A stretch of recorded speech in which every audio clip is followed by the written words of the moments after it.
Some people say what a man can do, a woman can do better. Others say behind every successful man, there is a woman. But long before colonization, long before modern politics, there were African women who did not stand behind power, they were the power. Today, we're telling the stories of African women who shaped political systems long before colonialism. Before colonial rule, Africa was home to advanced political systems. There were empires, kingdoms, councils, and military states. And in many of these societies, women were not excluded from power. In some places, women were the power. Historians agree that African leadership was not always based on gender. It was based on wisdom, strategy, courage, and service to the people. Let us meet some of these women. First on the list, we have Queen Amina of Zazzau, present-day Nigeria. Queen Amina was one of the most powerful rulers in African history. She ruled in the 16th century,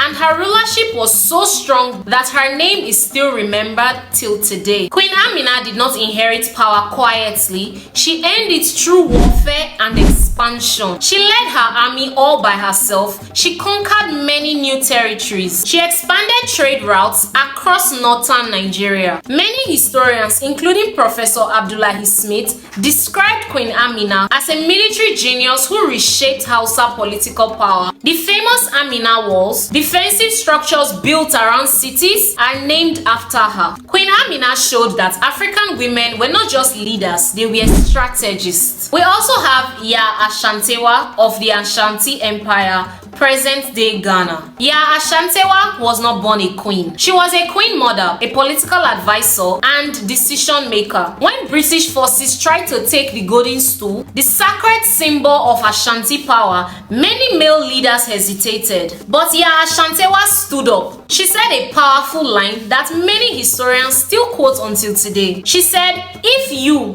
the men of Ashanti, will not go forward, then we will. We, the women, will fight."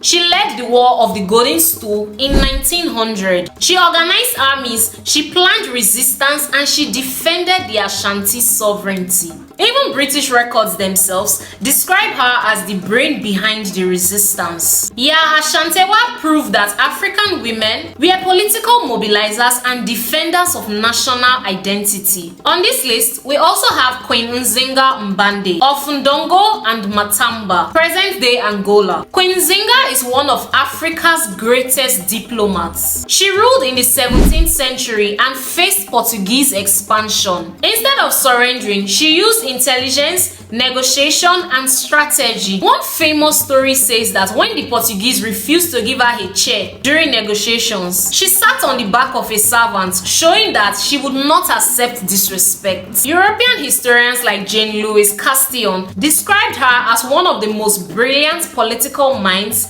that Africa ever produced. She formed alliances, she reorganized her military, and she ruled for decades. Queen Nzinga proved that African women mastered international politics long before modern diplomacy. Fourth on the list, we have Makeda, the Queen of Sheba, ancient Ethiopia. The Queen of Sheba, who is known as Makeda, ruled one of the richest kingdoms of the ancient world. Her story appears in Ethiopian history, the Bible, and ancient texts. She was known for wisdom, wealth, and trade power. She controlled major trade routes connecting Africa, Arabia, and Middle East. An historian named Edward Uhlendorf described her kingdom as a political and economic powerhouse of the ancient world. Makeda showed that African women were not only warriors, they were economic and diplomatic leaders. And lastly on this list, we have Amanirenas, the Kandake of Nubia. Amanirenas was a warrior queen of the Kingdom of Kush. She led armies against the Roman empires, one of the strongest empires in history. She defeated Roman forces and forced them into peace that favored Nubia. Roman historians recorded her as a one-eyed queen who refused submission.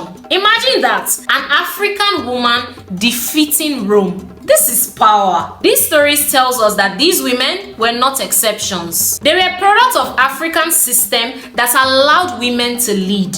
African societies understood that leadership was about ability and not gender. And because of this, a famous historian once said, African civilization recognized balance, masculine and feminine power working together. When we know our history, we walk differently, we speak differently, and we see ourselves differently. African women have always been leaders. African societies have always been organized. African power did not begin with colonial contracts. It existed long before. If this video taught you something new, if you felt proud hearing these stories, and if you believe African history deserves to be told fully and truly, then subscribe to African Hamlet. Like this video, share it with someone who needs to hear it, and tell us in the comments, which African woman should we tell her story next? Because every story deserves to live on. Welcome to African Hamlet, where Africa's true legacy is remembered, where African myths, legends, stories, pre-colonial history, and innovations are told. Welcome to a world of adventure.